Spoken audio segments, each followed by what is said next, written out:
Bom, pessoal, na aula de hoje, nós vamos estudar a morfologia. Nós temos 3 tópicos de morfologia no curso. Esse é o tópico 1, a morfologia 1, que corresponde à estrutura e formação das palavras. Mais adiante, a gente vai trabalhar classes gramaticais, que seria um, um subtópico, né, da morfologia. O sumário da aula é o seguinte. Primeiro, eu farei uma introdução à morfologia, explicando que área é essa da gramática, quais as configurações e características do estudo da morfologia. No segundo momento, nós veremos os elementos mórficos. No terceiro, os processos de derivação. No quarto, os processos de composição. E no quinto e último momento, outros processos. Em todos eles, eu vou tentar problematizar e confrontar com algumas questões textuais, discursivas e do cotidiano, para a gente tentar pensar numa gramática aplicada também.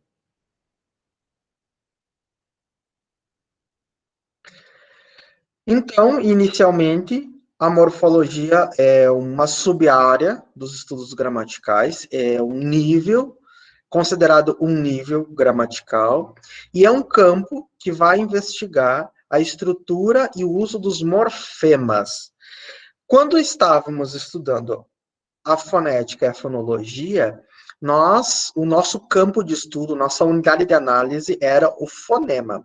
O fonema é a menor unidade distintiva da língua, ou seja, vai tratar do som, da menor unidade sonora da língua. O morfema, por sua vez, tratará da menor unidade significativa da língua, ou seja, a menor unidade que dá para dividir e que tem significado na língua. No campo dos estudos da gramática normativa, a gente verifica, né, a morfologia em 2 ramos. A estrutura e formação das palavras. A aula de hoje será dedicada a esse ramo. E as classes gramaticais, que veremos na sequência, nos 2 próximos módulos. Quanto à estrutura e à formação das palavras, quando a gente pode analisar ou pensar numa estrutura analítica, a gente vai pensar ou vai partir esse estudo a partir do radical.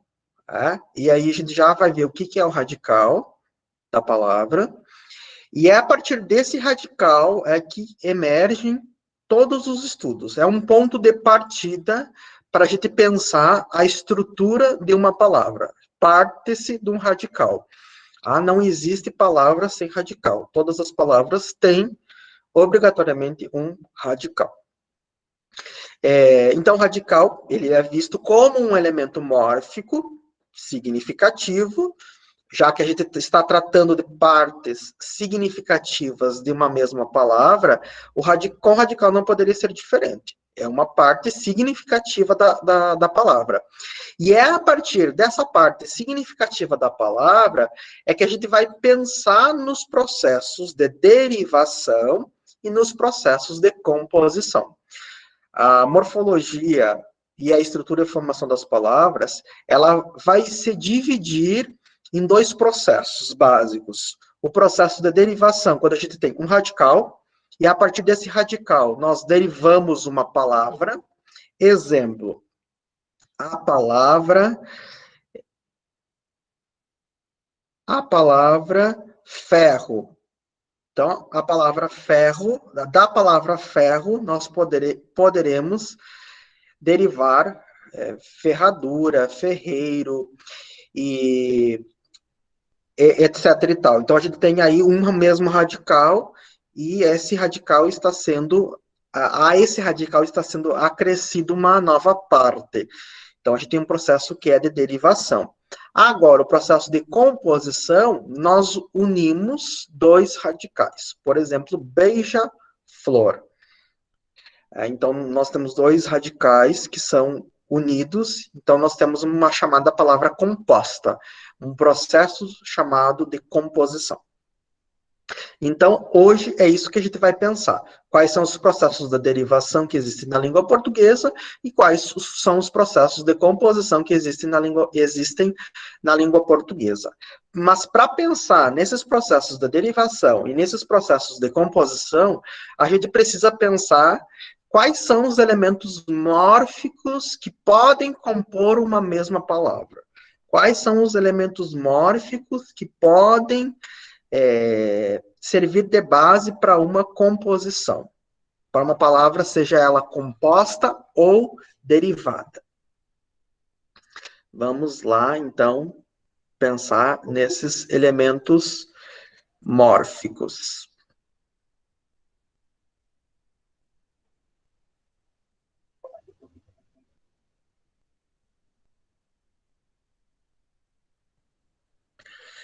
Então, eu disse para vocês que não existe nenhuma palavra que não tenha radical. Pode ser que uma mesma palavra contenha um ou mais radicais, certo?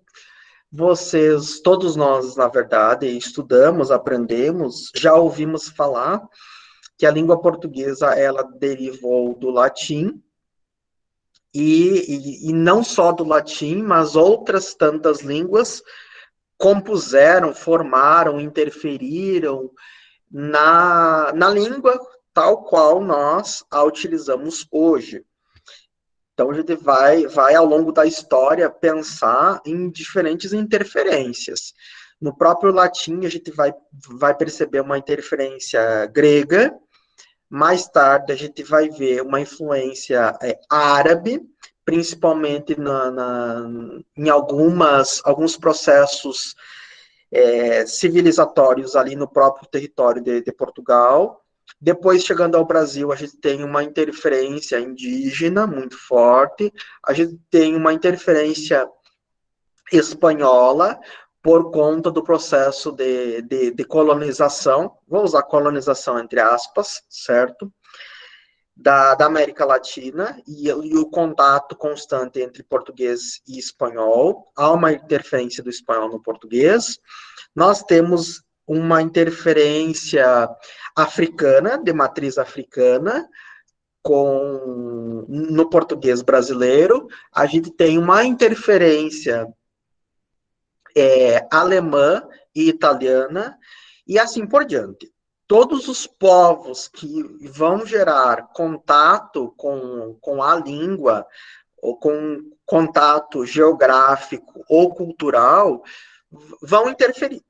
Aí essas interferências, elas se dão em que nível, de que forma? Nos mais diferentes níveis possíveis. Então, nós temos, por exemplo, interferências na base fonética e fonológica, nós temos interferências na base morfológica, na base sintática, como veremos nos módulos seguintes, na base semântica e assim sucessivamente. As interferências, elas são multifacetadas e múltiplas. Nem por mais que os linguistas eles tentem catalogar, tentem pensar nessa variação, é uma tarefa árdua e inalcançável. A gente não tem como catalogar tudo e pensar analiticamente em todas as interferências que a gente tem no português, e para citar talvez só no português brasileiro, né, que eu nem estou pensando em todos os países que falam português, a gente já está pensando no português contemporâneo brasileiro. E eu fiz um recortezinho só para a gente pensar nessa ideia de radical e em como esses contatos linguísticos, eles estão mais presentes do que a gente pensa e são historicamente formulados mais do que a gente pensa também. Então, coloquei um conjunto de radicais que são bem usuais no cotidiano e são todos radicais herdados do grego. Então, por exemplo, nós utilizamos a palavra democracia, e há uma divisão aí de demo e cracia. Então, a gente tem um processo de hibridação onde há a fusão de dois radicais gregos para formar um conceito, que seria governo do povo. Depois a gente tem cardiopatia. Cardio vem de coração, né? Dá o sentido de coração. Patia, doença, então cardiopatia significando doença do coração. E no outro exemplo a gente tem odontologia, odonto, dente, logia, estudo. Dor de cabeça, cefalgia. Escrita correta, ortografia. E vida dupla, anfíbio. Todos eles têm essa divisão, em todos eles há dois radicais, há o processo chamado de hibridação, e a gente vai perceber que esses radicais eles são aplicados a outras tantas palavras. Então, se a gente pegar, por exemplo, zoologia e o bio, lá do final, nós temos uma outra palavra, que é biologia.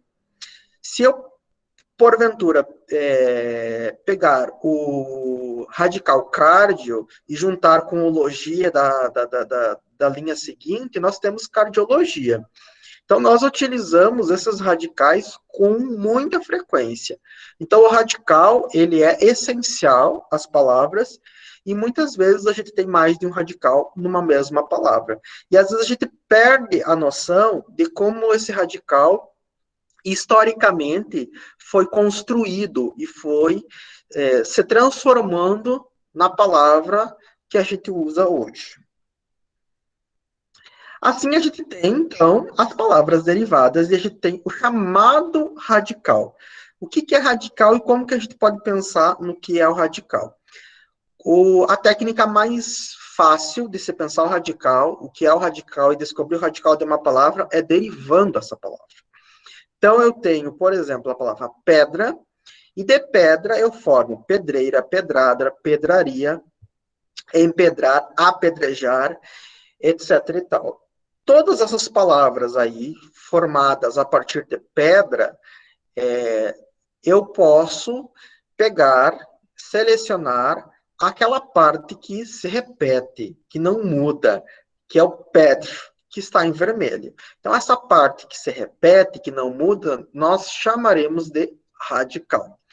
Todas essas palavras, elas podem ser chamadas de palavras derivadas e podem também ser chamadas de cognatos. Vocês podem encontrar essas duas. Tem gente pedindo para entrar na sala, lá no grupo. O senhor precisa aprovar a solicitação. Na verdade, todas as solicitações que estão aparecendo, eu estou aprovando. Eu só não consigo parar de gravar agora e não consigo inserir mais via e-mail. Aí você só comunica lá que eles continuem tentando e assim que aparecer, eu aceito. Eu estou parando a apresentação toda vez que alguém aceita. Na palavra casa, nós temos então o primitivo e os derivados, casinha, casarão, casario, e o cas é a parte que se repete, portanto, é o radical. Na palavra beijo, nós temos então beijinho, beijar, beijão, beijoqueiro, por exemplo, e o beijo, que se repete, é o radical. No café, nós temos cafezinho, cafeicultor, cafezal, e observem aí que há uma diferenciação, uma diferença entre café e todas as demais ali, pedra, casa e beijo. Porque em pedra, casa e beijo, a gente vai até a última consoante, e o A e o O ficam de fora. E na palavra café, toda palavra é radical. Por que isso acontece? Quando as palavras forem oxítonas, e aí a gente vai voltar à aula anterior, tem que saber a acentuação para saber estrutura e formação das palavras, e observamos que é um efeito cascata. A palavra café é uma oxítona, e as oxítonas, elas formam toda ela o radical. Então, há uma tendência na língua de que as oxítonas sejam toda a palavra o radical. Então, por isso que a palavra café, toda ela é radical. Na palavra beijo, o beijo é o radical. Na palavra casa, cas é o radical. Na palavra pedra, pedra é o radical. Por quê? Porque pedra, casa e beijo são paroxítonas e café é uma oxítona.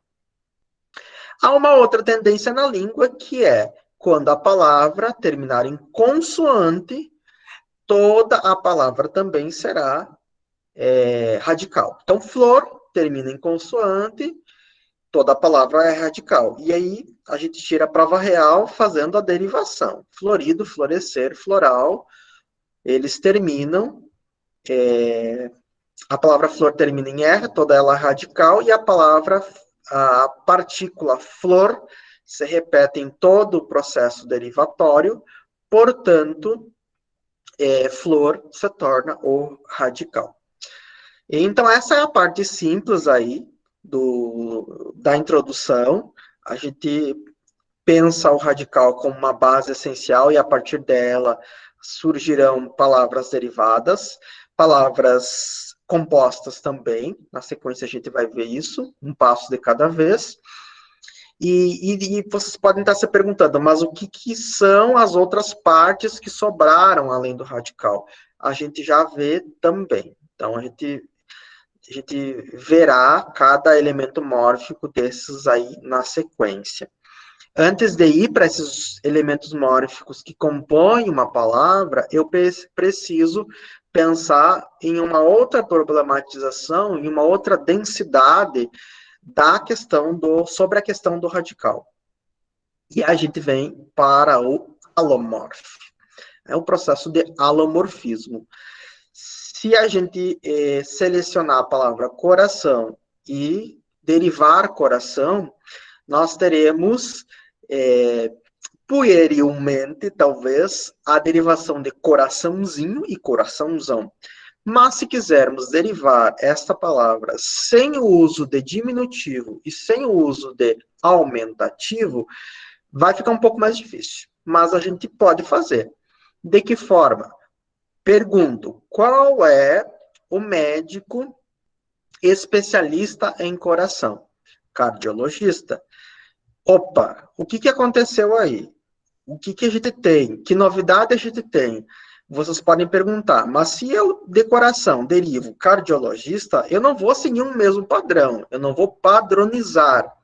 É exatamente isso que acontece. Quando eu derivo coração para cardiologista, cardiologia, cardiovascular, cardiorrespiratório, nós temos um processo de transformação gráfica de um mesmo radical. Esse processo de transformação gráfica se chama alomorfismo. Então, nós teremos um alomorfe de um radical, nesse caso, que é a palavra coração.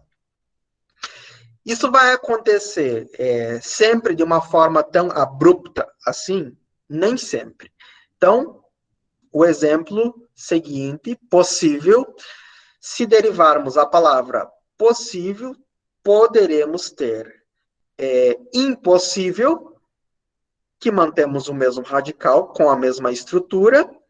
Agora, possibilidade e impossibilidade, há uma transformação gráfica, há uma mutação no radical e há, consequentemente, um processo de alomorfismo.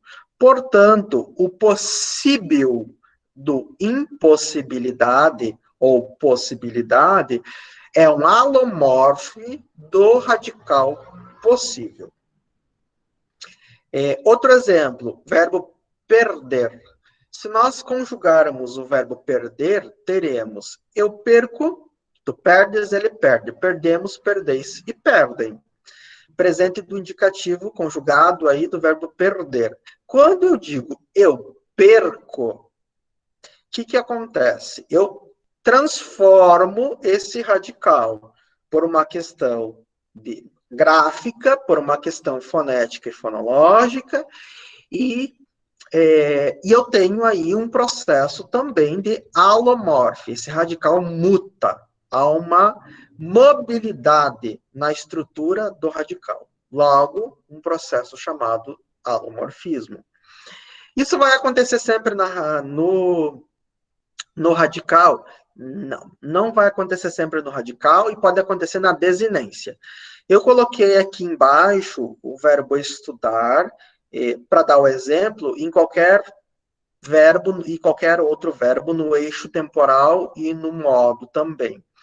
Mas, seguindo uma lógica de raciocínio, eu prefiro dar esse exemplo na sequência, quando nós já soubermos o que é uma desinência. Caso contrário, eu vou explicar e talvez fique confuso. Então, eu vou voltar no processo holomórfico da desinência daqui a pouquinho. E aí a gente passa para os elementos mórficos. Antes de eu passar para os elementos mórficos, o Wendel, o pessoal conseguiu entrar? Pedi para eles tentarem novamente. Vou esperar eles responderem, aí eu aviso ao senhor. Certo, e podem continuar tentando, porque na verdade era para todo mundo receber o e-mail, que foi cadastrado na inscrição, então todo mundo deve ter recebido o e-mail com o link, tenta por lá, ou pelo link que eu encaminhei. Eu não recebi nenhum aviso de solicitação, então deve ser talvez um problema que a gente também fuja ao nosso alcance.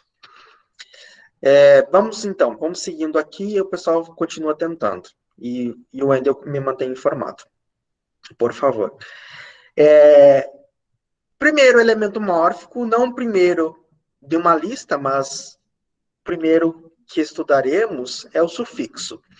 O que é um sufixo? O sufixo é uma partezinha que será acrescida ao radical e essa partezinha ficará a posteriori, no final, depois do radical. Então, a gente tem um grupo muito pequeno, muito sucinto, de alguns sufixos em tela. Então, por exemplo, nós temos o sufixo ada, agem, edo, aço, aça, orra, ásio, ão, ejo, ela, eto, ulo, ito, ola, ico, e assim sucessivamente. Essas partezinhas aí são chamadas de sufixos, e são acrescidas geralmente no final do radical, após o radical. E elas acrescentarão um sentido ao radical. Tá? Lembrando, nós estamos tratando de morfemas. O que são morfemas? São as menores unidades significativas da língua. Então, todas as partes que nós estudaremos ou estamos estudando, elas são significativas. Elas vão acrescentar um significado ao radical. De que forma acrescentarão um significado ao radical? Então, por exemplo, a gente tem sufixos que dão ideia de agrupamento. Dessa forma, a gente tem, por exemplo, a palavra fornada, né, que seria um agrupamento. O agem, em folhagem, dando a ideia de agrupamento ao radical. E edo, em arvoredo, dando uma ideia de agrupamento. A gente pode ter um sufixo de aumentativo. E isso vai acontecer no balaço com o sufixo aço.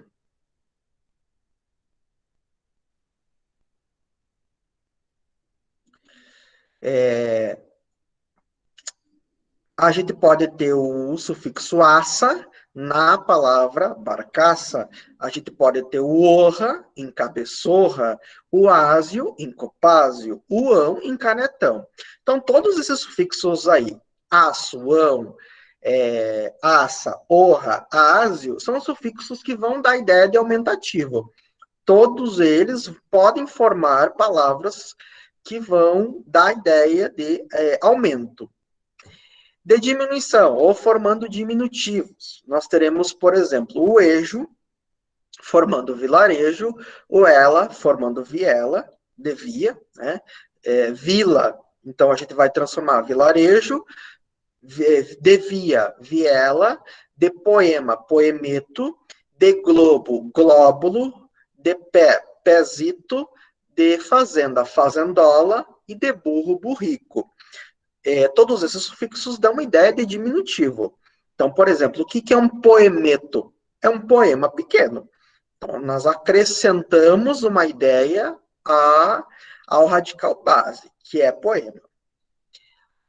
Também poderemos ter sufixos que designam ação, estado ou qualidade, como o ada, indentada, e o dade, em bondade. Poderemos ter sufixos que dão um sentido de origem, como o ano, em goiano, ou alagoano, o ão, em alemão, o ense, em catarinense. Aqui a gente nota tem um detalhe para anotar, que o ão não necessariamente será um sufixo de aumentativo, porque a gente observa que tem o ão lá no aumento e tem o ão em origem. Então, vai depender de como ele é utilizado para a gente ter um significado. Então, os sentidos, eles são atrelados a um contexto. A gente pode ter sufixos derivacionais formadores de ação, como ar, ir, nos verbos, cantar, vender e partir, e modo, como os advérbios terminados em mente, rapidamente. Inclusive, voltando lá ao início, a parte onde diz, os sufixos formam nomes, verbos e advérbios. Então, a gente tem, por exemplo, ali os exemplos em agrupamento, aumento, diminuição, ação, estado ou qualidade e origem, sufixos formadores de nomes. Como assim nomes? Próxima aula nós veremos classes gramaticais. Quais são as classes que são nomes?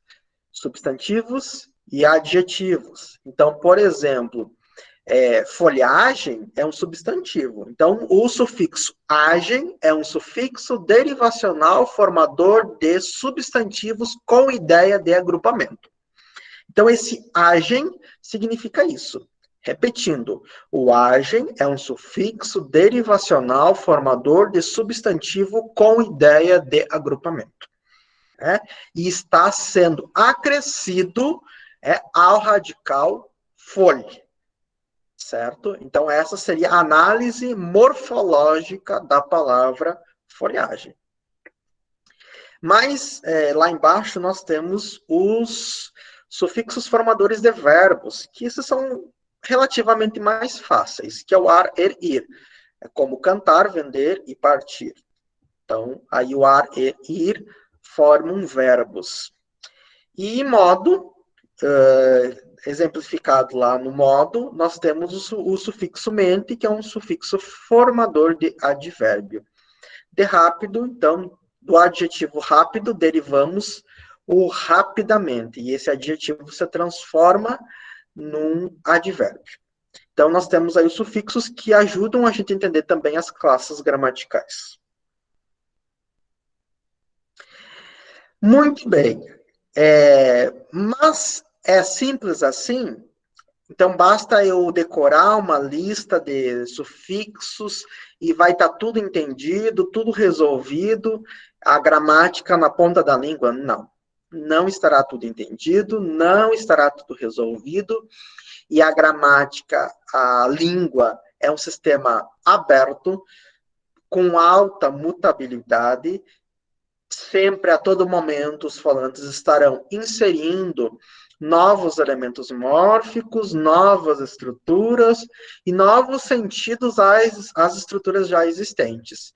Então, isso nos foge às mãos, nos foge à cata, a gente não consegue contabilizar, a gente consegue problematizar e pensar no como a gente usa a língua e como a língua está sendo usada no cotidiano. Observem a primeira foto, a primeira imagem que aparece no slide. O que é? O que está aparecendo ali? Não é uma goiabinha? Não sei se todo mundo conhece goiabinha. Então, para quem não conhece, é um prato de goiabinhas, que é um doce de confeitaria, é um confeito, e muito gostoso, por sinal. E essa goiabinha não é uma goiaba pequenininha, né? Então, essa inha aí já é um desvio, vamos pensar assim, da gramática normativa. É um desvio estrutural. Nós estamos usando, o falante inconscientemente vai fazer uma relação metonímica, que é uma parte da goiaba que foi jogada na panela com açúcar, passou por um processo e mais tarde foi então fechado com a utilização de uma massa e etc e tal, e foi fabricado por alguém, e essa partezinha da goiaba lá, que vai construir e vai formar o doce, por esse processo metonímico, vai ser associado como uma partezinha, algo pequeno, por isso, então, nós relacionamos com o inho. Vamos, então, por esse elemento mórfico que está internalizado na mente, roubar o inho lá do diminutivo e pensar uma construção linguística que é permitida pela mente do falante em usar, em acrescentar no radical goiab, né, para dar o sentido do doce. Então, esse goiabinha, ele tem esse percurso cognitivo para construir esse sentido na cabeça de todos os falantes.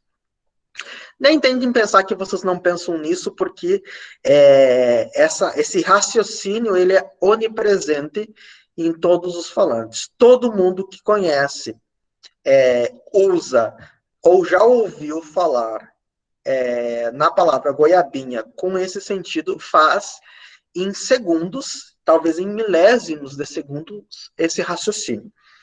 Todo mundo, sem exceção nenhuma. Um outro exemplo, ontem conversei com a vossa irmã, a conversa acabou agorinha de manhã. Então, nós temos aí algumas novidades. Primeiro, o inho, que não significa diminutivo. Segundo, estruturalmente e gramaticalmente, o inho sendo acrescido a um advérbio. Vocês podem observar lá que os sufixos eles podem formar advérbios, mas a gente não tem uma flexão no advérbio, e a gente tem uma novidade que é o inho sendo acrescido a um advérbio. Então, é uma estrutura altamente nova, recente, e que pode ser utilizada também, imprimindo um percurso cognitivo, talvez não tão complexo, ou talvez não similar à goiabinha, mas que é uma estrutura nova. Então, o agorinha não significa um agora pequeno. Eu propus para vocês lá na aula inicial uma série de palavras que trazem esse inho de uma forma diferenciada e que a gente usa muitas vezes sem pensar e sem raciocinar se é diminutivo ou não. Então, vamos lá, de novo, recuperar esse slide lá da aula introdutória, para a gente pensar como esse inho no português é construído. Então, a gente utiliza com muita frequência carrinho de supermercado, camisinha, cafezinho, mãezinha, gentinha, quilinhos, pertinho, cheinho, anjinho, favorzinho, tchauzinho e cortezinho. E o meu amigo de hoje à tarde que disse que a praça aqui de Santana tinha ficado uma gracinha. E essa gracinha não é uma graça pequenininha. Essa gracinha tem toda uma conotação discursiva, toda uma conotação sociopolítica que foi intencionalmente utilizado, esse sufixo derivacional foi intencionalmente utilizado pelo falante, e foi recebido por mim de uma forma também diferente. E aí a gente vai depois pensar, lá em semântica pragmática, na interlocução semântica, na interlocução de sentidos entre os falantes, porque isso também vai acarretar em processos de interpretação. Isso acarreta em mobilidade significativa. Em mobilidade significativa. E aí fica para um pouquinho mais tarde, para a sequência dos nossos estudos. Próximo elemento mórfico, o prefixo. Eu não vou me demorar muito nos próximos elementos mórficos, porque eu acredito que deu para entender o que é um elemento mórfico, certo? Então, o prefixo, ele vem antes do radical, ele é um acréscimo ao radical, só que fica antes. Como o in na palavra infeliz. A gente tem o radical feliz e o in é proposto antes do radical. Então, toda essa partezinha que vem antes do radical, ele tem o nome de prefixo. Igualmente aos sufixos, os prefixos, eles vão agregar sentidos à palavra. Então, eles podem dar ideia de negação, por exemplo, o in em infeliz, o a em amoral, o des em desleal. Podem significar repetição, como o re em refazer, o bis em bisneto. Podem dar ideia de oposição, como o anti em antídoto, o contra em contrapeso. Podem dar ideia de além, de excesso, como o ultra em ultrapassar. Pode dar ideia de lugar de, como o vice em vice-presidente. Aqui, abrindo um parênteses, podem os prefixos virem hifenados, com o hífen ou sem. Anterioridade, fiquei devendo o exemplo, esqueci de colocar no slide.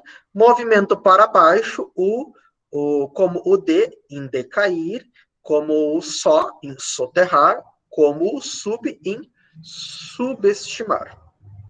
Certo? Passando, então, para algumas aplicações do cotidiano, nós temos duas imagens. A primeira imagem, a imagem de cima, vocês enxergam um micro-ondas, e aí há um processo na língua portuguesa, talvez vocês tenham percebido ou não tenham percebido, que é um processo de emancipação dos prefixos. Alguns prefixos estão no processo de emancipação. Que processo é esse? É um processo de se tornar independentes, de deixar de ser prefixo e se tornar um radical.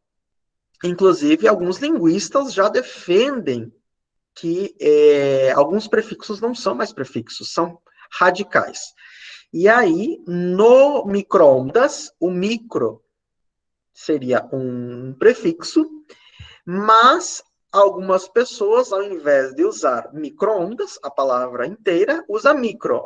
Coloca para aquecer no micro, vamos descongelar no micro. Então, usa o micro, só o micro. Então, esse micro, para alguns linguistas, para alguns gramáticos, já se tornou independente. Então, há esse movimento aí de emancipação de alguns prefixos. Da mesma forma, o supermercado.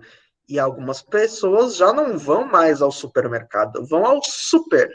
Então, o super, que é reconhecido como um prefixo em algumas gramáticas, principalmente na normativa, para outros gramáticos, e aí vale acrescentar, vale abrir o rodapé para a gramática descritiva, já defendem que não, o super não é mais um prefixo, é um radical porque se emancipou.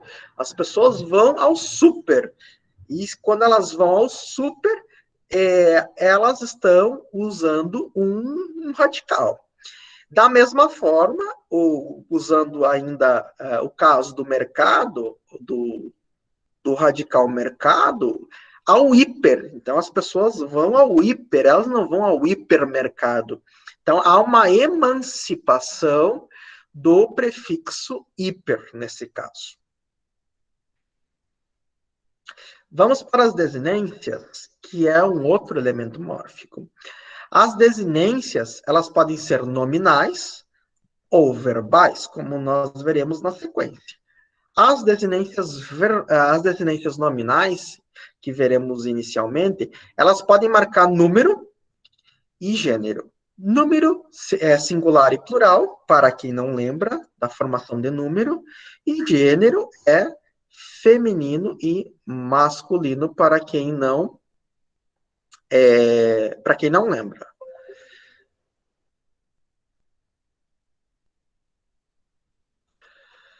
No número, nós temos o S, formador de plural. Então, na palavra casas, mesas e beijos, o S no final dessas palavras é uma desinência formadora de plural.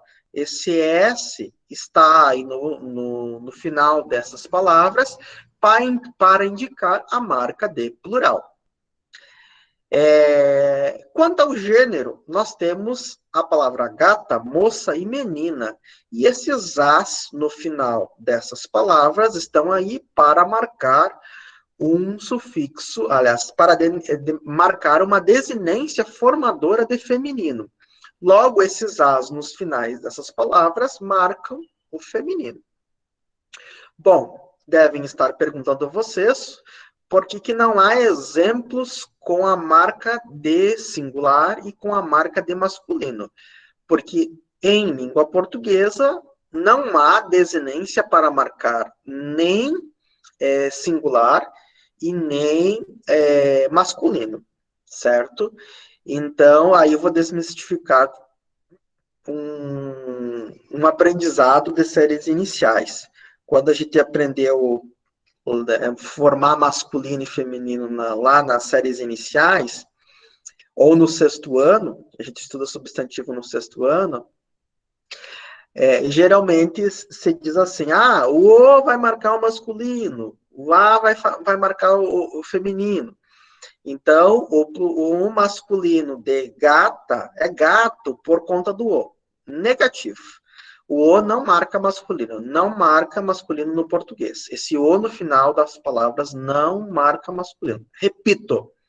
O no final de palavras não marca masculino no português. Mas o que marca o masculino, então? É a ausência do A. Então, a gente tem uma formação de desinência nominal por presença e ausência. Não por um elemento ou outro, tá? Mas por presença e ausência. Então, a palavra gato está no masculino porque não tem A no final. A palavra moço está no masculino porque não tem O no final, porque não tem A no final. E a palavra menino está no masculino porque não tem A no final. Odair, você está mentindo. Alguém está pensando isso. Eu leio pensamentos. Então, a gente pode comprovar, confirmar isso por uma outra dicotomia de palavras, que é doutor, doutora, professor, professora, gestor, gestora. Quando eu tenho essa divisão de palavras masculino e feminino, nós temos o quê? Professor, professora. O A no final de professora marca o feminino. Agora, o que marca o masculino na palavra professor? Exatamente o que vocês estão pensando. A ausência do A. Caso o O fosse um formador de masculino, nós teríamos professoro, diretoro, gestoro. Como essas palavras elas não são usadas na língua portuguesa, a gente chega à conclusão, para alguns talvez inédita, de que o O não marca masculino na língua portuguesa. Já já a gente vai ver o que é esse O. Esse O é uma marca, é um elemento mórfico. Já já a gente vê o que é. Dessa mesma forma, a gente pode pensar, o que marca o singular, então, nas palavras? Seguindo a lógica. O que marca o singular na palavra casa? A ausência do S. O que marca o singular na palavra mesa? A ausência do S. O que marca o singular na palavra beijo? A ausência do S. Então, o S no final das palavras pode marcar o plural, o A no final das palavras pode marcar o feminino, e a ausência desse S, pode marcar, então, ou o masculino ou o singular. Passemos para as desinências dos verbos. Lembrando que, quando eu falo de desinências nominais, eu estou tratando de substantivos e adjetivos. Agora a gente vai para o verbo, que é um pouco mais complexo. Eu já prometi para vocês, já combinei de dar uma aula só de verbos, que é uma aula adicional. Talvez fique um pouquinho difícil agora, e eu teria que dar uma explicação muito robusta de desinência modo temporal, para a gente pensar como que essas desinências funcionam no verbo. Eu vou traçar alguns exemplos aqui que talvez sirvam como uma base para você entender o funcionamento da desinência no verbo. Então, no verbo, a desinência ela pode formar para indicar o tempo e o modo do verbo, e ela pode servir também para indicar o número, singular ou plural, cada vez que eu penso em número, e pessoa, primeira, segunda ou terceira pessoa. Então, se eu tiver, vamos analisar o primeiro verbo que está ali na tabela de exemplos, o verbo cantar. Então, se eu quiser, por exemplo, conjugar o verbo cantar, vou conjugar o verbo cantar em todos os tempos para vocês. Tá? Presente, eu canto, tu cantas, ele canta. Cantamos, cantais e cantam. Pretérito perfeito. Eu cantei, tu cantaste, ele cantou. Cantamos, cantasses, cantaram. Pretérito mais que perfeito. Cantara, cantaras, cantara. Cantáramos, cantares, cantaram. Opa, o que aconteceu aí no verbo conjugado no pretérito mais que perfeito do modo indicativo? A gente vai notar que tem um murar que vai se repetir. Eu cantara, já volto para o slide. Aí, enquanto eu dou esse exemplo do verbo cantar, vocês vão ficar só me enxergando. Olhem para mim por alguns segundos. Então, eu cantara, tu cantaras, ele cantara. Nós cantáramos, vós cantares, e eles cantaram. Notem que há um murar que vai se repetir no eu, tu, ele, nós, vós e eles. Por que esse irá se repete? Porque esse irá é uma desinência modo temporal, indicando pretérito mais que perfeito do modo indicativo. Então, na palavra, por exemplo, cantara, nós temos um radical, uma vogal temática, que a gente já vai ver o que é, e uma desinência modo temporal. Tá? Vamos para o próximo tempo do verbo cantar. Pretérito imperfeito. Eu cantava, tu cantavas, ele cantava. Nós cantávamos, vós cantáveis, eles cantavam. O que acontece? Tem um vá que se repete em todas as pessoas gramaticais, e esse vá é uma desinência modo temporal, indicando o pretérito imperfeito do modo indicativo. Próximo tempo, futuro do presente. Eu cantarei, tu cantarás, ele cantará. Nós cantaremos, vós cantareis e eles cantarão. Há um re e um ra que se repetem em todas as pessoas gramaticais aí. Logo, nós temos uma desinência modo temporal formadora de futuro do presente do modo indicativo. Vamos lá. Futuro do pretérito. Eu cantaria, tu cantarias, ele cantaria. Nós cantaríamos, vós cantaríeis e eles cantariam. Notem que há um uria que se repete em todas as pessoas gramaticais, porque uria é uma desinência modo temporal formadora de futuro do pretérito do modo indicativo. Vocês devem estar pensando que chatice, eu não aguento mais o Odair. Pois vão me aguentar, porque eu vou lá para o subjuntivo agora, para dar um exemplo. Eu terminei o indicativo e vou para o subjuntivo. No subjuntivo nós temos 3 tempos, pelo menos é mais curto. Então observem o verbo cantar no presente do subjuntivo. É possível que eu cante, que tu cantes, que ele cante, que nós cantemos, que vós canteis e que eles cantem. Notem que há um E que se repete em todas as pessoas gramaticais. Esse E, Professor, oi, o slide não está aparecendo. já vou projetar o slide quando terminar essa explicação. Esse E é uma desinência modo temporal formadora de presente do subjuntivo. Vamos para o passado do subjuntivo, pretérito do subjuntivo. Se eu cantasse, se tu cantasse, se ele cantasse. Se nós cantássemos, se vós cantasses, se eles cantassem.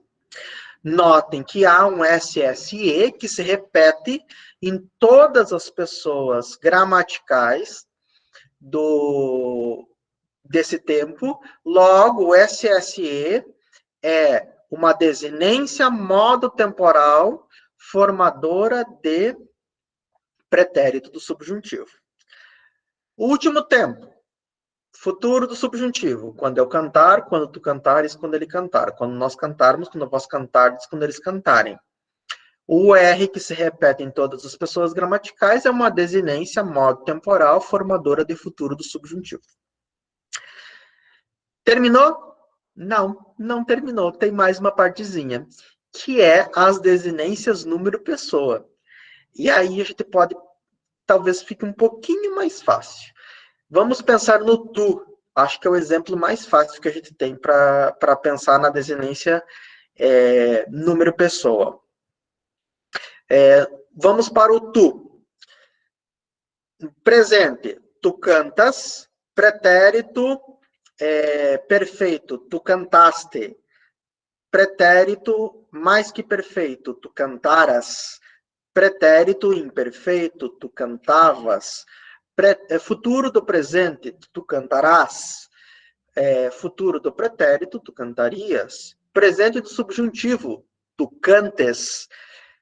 Pretérito do subjuntivo, tu cantasses. Futuro do subjuntivo, tu cantares. Então, notem que em todas as conjugações, quando o tu, há um S que vai se repetir. Há um S que é acrescido aí no tu. Mas o que é esse S que é acrescido ao tu? É uma desinência de número pessoa, indicando segunda pessoa do singular. Tá? Aí vocês estão pensando, e se não estão, deveriam pensar. Mas, quando você conjugou, Dair, o verbo lá no pretérito perfeito, você disse, eu canto, tu... eu cantei, tu cantaste. Não tem. Não é um S que tem aí no final do verbo. É um STE. Muito bem. Quem chegou a essa conclusão ganha nota 10 e depois vai ganhar uma estrelinha no final da aula, porque aí esse STE na verdade, um alomorfe da desinência número pessoa, indicando segunda pessoa do singular. Ou seja, é uma outra forma da desinência correspondente ao pronome, à conjugação do verbo do pronome tu. Tá? Então, a gente tem aí um exemplo que eu fiquei de dar antes, de como funciona o alomorfismo nas desinências, certo? Acho que deu para entender. Eu vou tentar avançar o conteúdo, avançar os tópicos também, para não ficar exaustivo e ficar Chato. Chato talvez eu já esteja. Os slides foram projetados. Alguém me responde, por favor? Sim. Foram. Obrigado. Então, as desinências verbais, elas têm essa configuração. Eu posso depois dar maiores detalhes, maiores explicações, e eu posso retomar isso na aula extra de verbos que eu fiquei de dar para vocês. Ainda há um outro elemento mórfico chamado a vogal temática. A vogal temática ela ocorre nos nomes e nos verbos. A vogal temática é relativamente fácil. Nos nomes é a vogal que estará no final da palavra. Então, na palavra casa, esse A no final é uma vogal temática. Na palavra mesa, o A no final é uma vogal temática. Na palavra beijo, o O no final é uma vogal temática. Essas vogais temáticas, elas estão aí porque elas não configuram a formação, a oposição masculino e feminino. Então, por exemplo, a palavra casa, na palavra casa, esse A no final não é uma desinência de feminino porque não tem o caso, o masculino correspondente. A gente só vai usar o feminino quando há um masculino correspondente com o mesmo radical.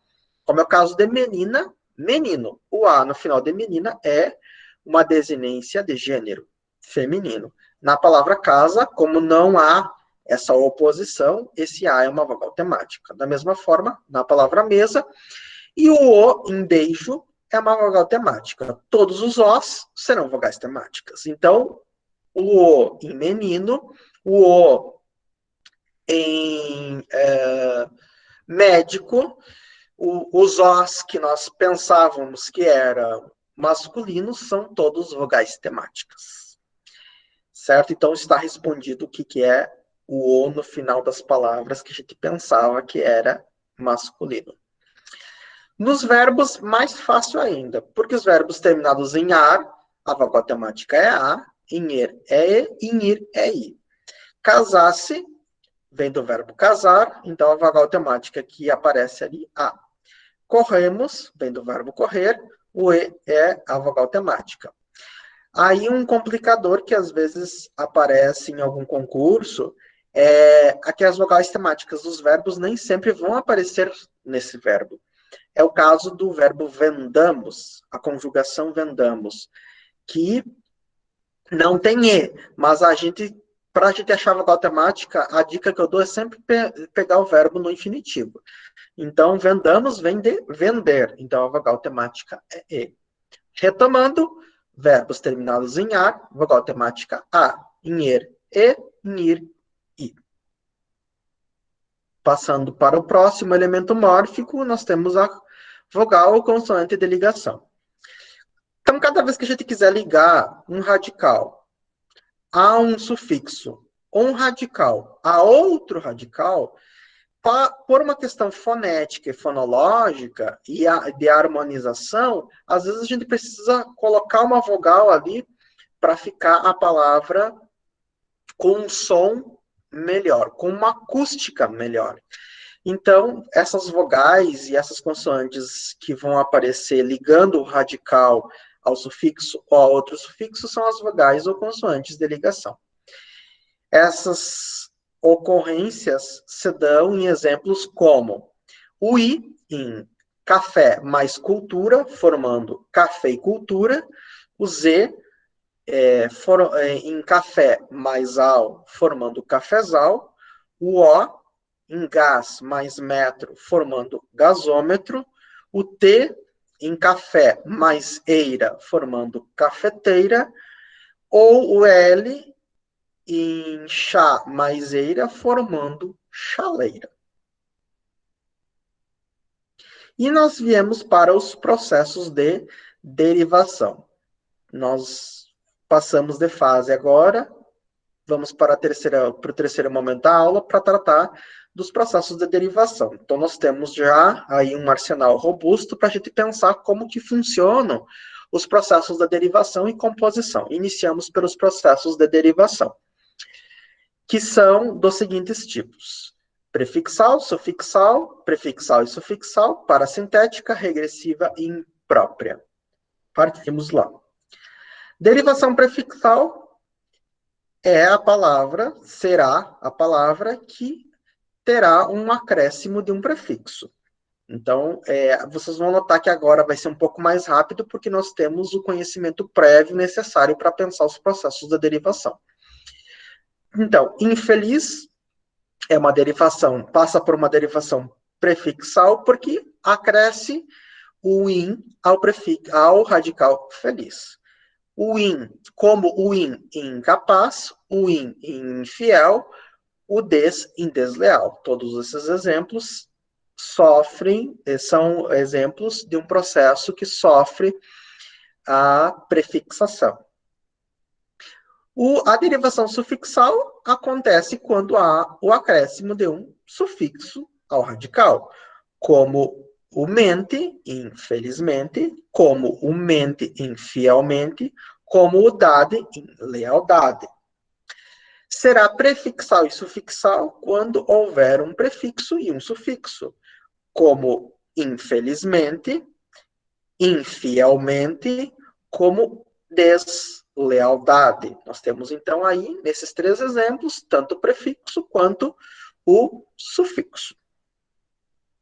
Próximo processo é a derivação parasintética, a parassíntese. Talvez nós tenhamos um complicador, porque a parassíntese ela ocorre quando há um radical e há um prefixo e um sufixo que são postos concomitantes ao radical.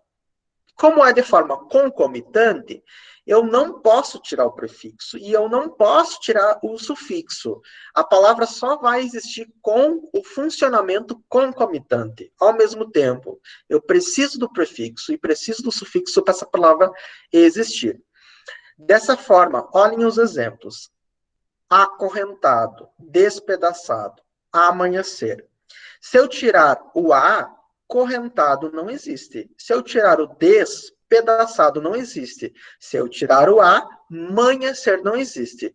Logo, essas 3 palavras sofrem um processo chamado parassíntese, derivação parasintética. Mas, por que não pode? E qual é a diferença de derivação prefixal e sufixal? Olhem de volta lá a derivação prefixal e sufixal para a gente conseguir entender direitinho qual é a diferença. Se eu tirar o in, felizmente existe. Se eu tirar o in, fielmente existe. E se eu tirar o des, lealdade existe. Então, a derivação prefixal e sufixal, eu posso tirar um dos dois que a palavra vai existir. Na derivação parasintética, não. Eu não posso tirar nem o a e nem o ado, nem o des, nem o ado, nem o a, nem o esser. Essas palavras, elas passam a não existir se eu tirar um ou outro. Próximo processo de derivação é a derivação regressiva. O que é a derivação regressiva? A derivação regressiva ocorre quando há uma redução gráfica ou fonológica. Então, por exemplo, chorar é a palavra primitiva, e de chorar nós formamos choro, que é o substantivo correspondente. A imaginação que a gente tem é que quando a gente deriva uma palavra, essa palavra vai aumentar de tamanho. E ocorre o contrário, ela diminui. De chorar para choro, a gente reduz. Logo, é uma derivação regressiva. Sonhar, sonho, reduzimos também. É regressiva. De falar, fala, regressiva também. Aqui vale abrir um parênteses para dizer que sempre, ou geralmente, verbos são primitivos, certo? Então, sempre que houver um verbo, o verbo será o primitivo. Por exemplo, chorar é primitivo, o choro é o derivado, porque a gente tem um verbo. Tá? Por exemplo, a palavra sofá não tem um verbo correspondente. Logo, a palavra sofá será a palavra primitiva, já que não tem um verbo, não há um verbo correspondente. Derivação imprópria, ela vai ocorrer quando há uma troca de classe gramatical. Na próxima aula, nós veremos as classes gramaticais. A gente pode retomar essa questão, se vocês quiserem, mas não é muito difícil. Por exemplo, inteligente é um adjetivo, acho que todo mundo consegue compreender e identificar que inteligente é um adjetivo. Agora, se eu disser o inteligente ganhou o prêmio, esse inteligente deixa de ser um adjetivo e na frase, no contexto, passa a funcionar como um substantivo. Então, quando há uma troca de classe gramatical, nós temos esse processo chamado de derivação imprópria. Ou seja, inapropriadamente, indevidamente, há uma troca de classe gramatical. Pelo contexto, pelo uso.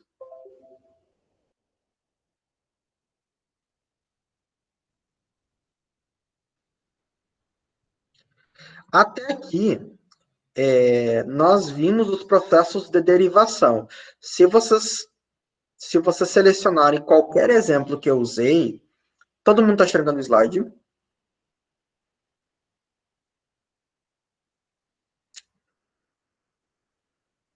Sim. Obrigado. Selecionem todas as palavras que foram exemplificadas.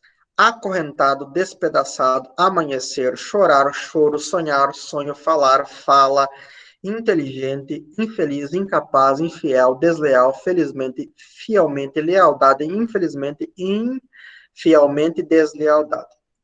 Citei todos os exemplos. Se vocês retomarem todos esses exemplos, vocês notarão que em todos eles há um radical.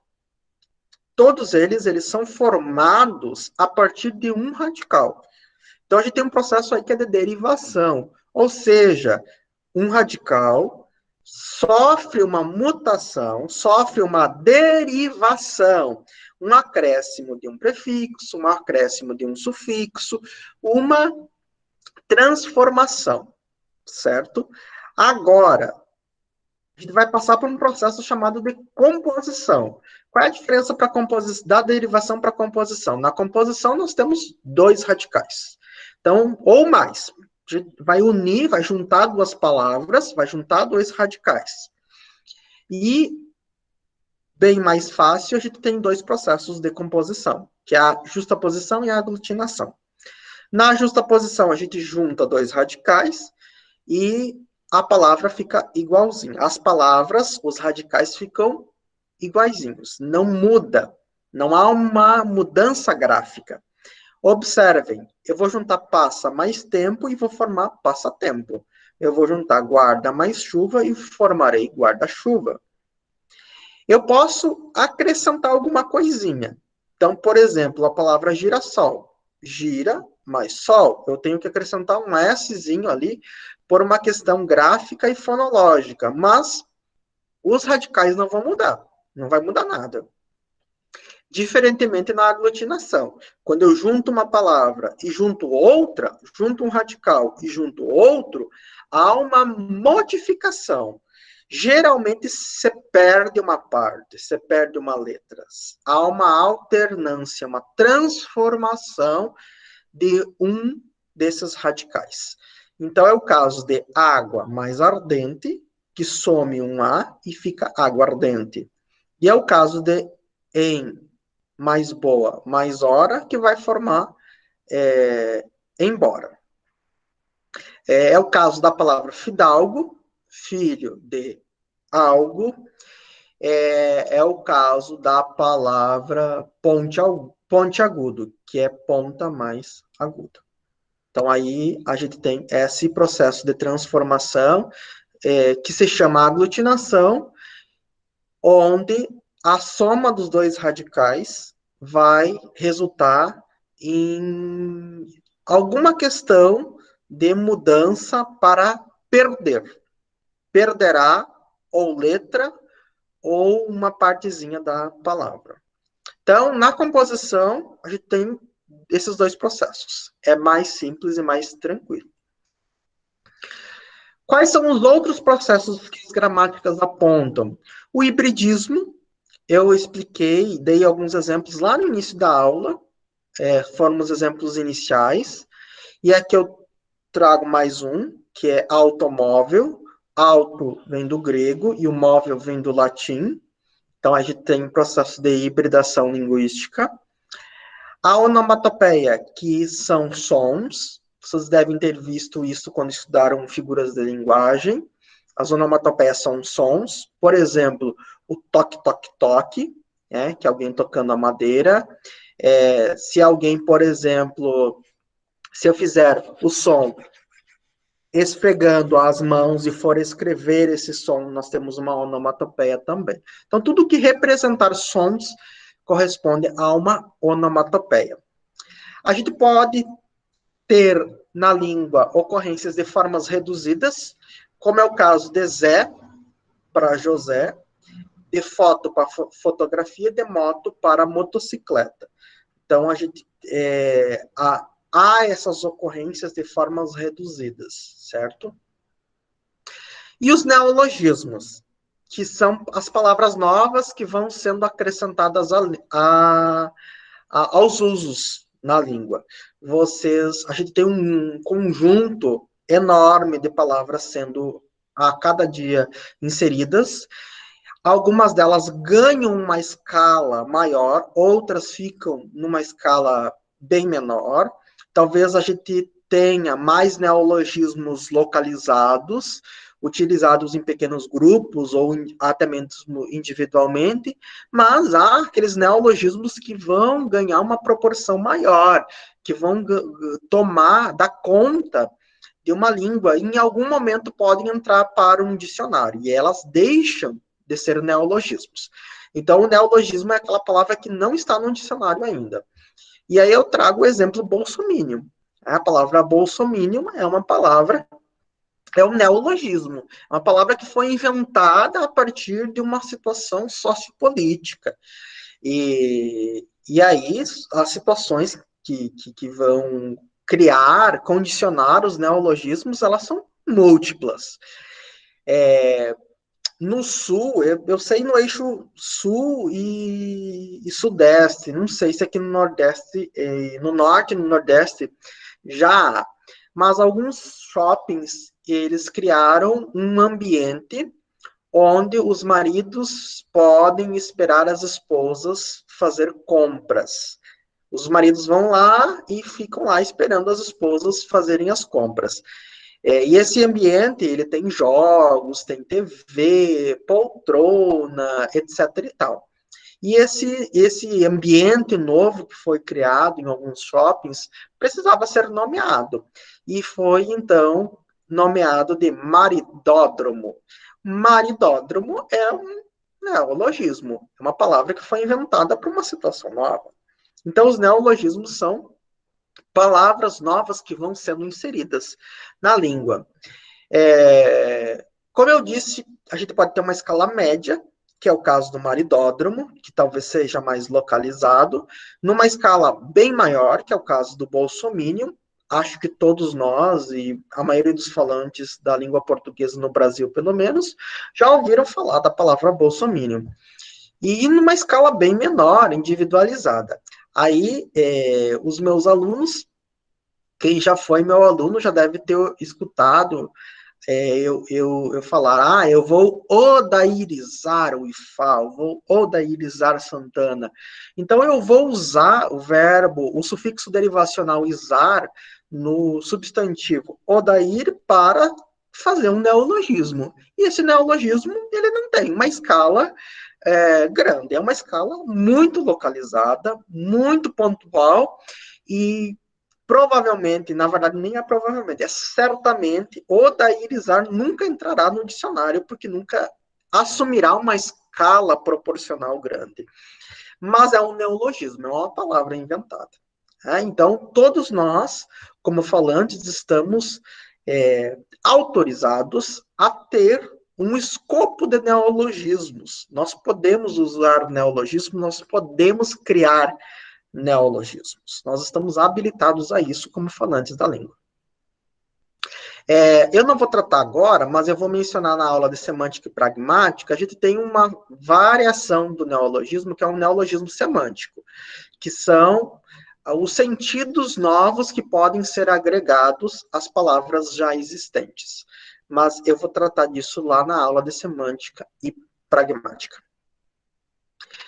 E uma tirinha, então, para a gente se divertir um pouco, e aqui a gente tem algumas questões de morfologia para pensar.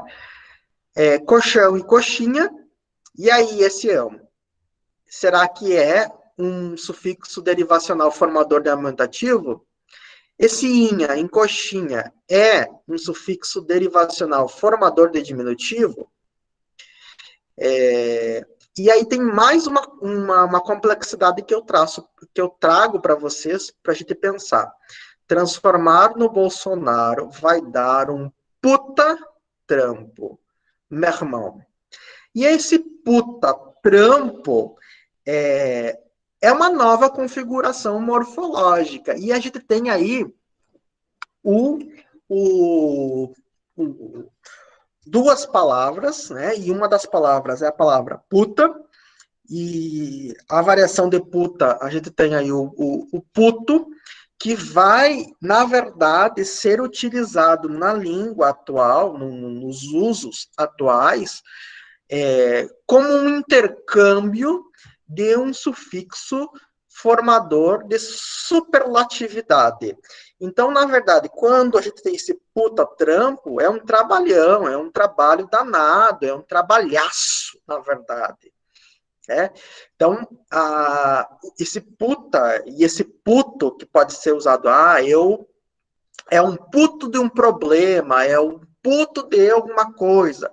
Esse puto e esse puta, dando essa ideia de intensidade, dando ideia de superlatividade, ele vai, na verdade, substituir um sufixo derivacional. Então, vocês observem que a mente, ela vai fazendo relações com elementos mórficos e com outras categorias gramaticais para fazer o quê? Fazer analogias e criar sentidos. A mente, ela é programada para isso. Nós, enquanto indivíduos, somos e funcionamos para gerar sentido, para fazer sentido, para construir sentidos, e é nossa função enquanto falantes, enquanto indivíduos, na verdade, edificar, ressignificar, construir, dar sentido às coisas. E a língua é um dos mecanismos que nós utilizamos para isso. E a gente tem que pensar, e aí eu vou utilizar essa parte da aula para pensar em política linguística. Nós não podemos nos reduzir a uma gramática normativa, a pensar no que as pessoas, ou uma norma, um grupo menor de pessoas, ou a norma estabelece. Nós temos que pensar na gramática de uma forma crítica. Nós temos que pensar que é, sim, nosso direito ter acesso a essa norma, a essa gramática, chamada, pensada, aliás, a partir de uma forma de prestígio, prestigiada, mas que também é nosso dever enquanto cidadãos conscientes, enquanto falantes, enquanto pensadores, enquanto cidadãos conscientes, problematizar questões de gramática e pensar sempre que a gramática da língua, ela é utilizada a serviço de todos os falantes para uma construção de sentidos, para um processo de comunicação. E é esse recado que eu gostaria de deixar aqui na gravação, e agradeço a paciência de todos. Para nós, para mim é uma satisfação ter ficado com um número expressivo de pessoas ao vivo, e a aula está gravada para quem quiser reassistir, ou para aqueles que não puderam vir hoje.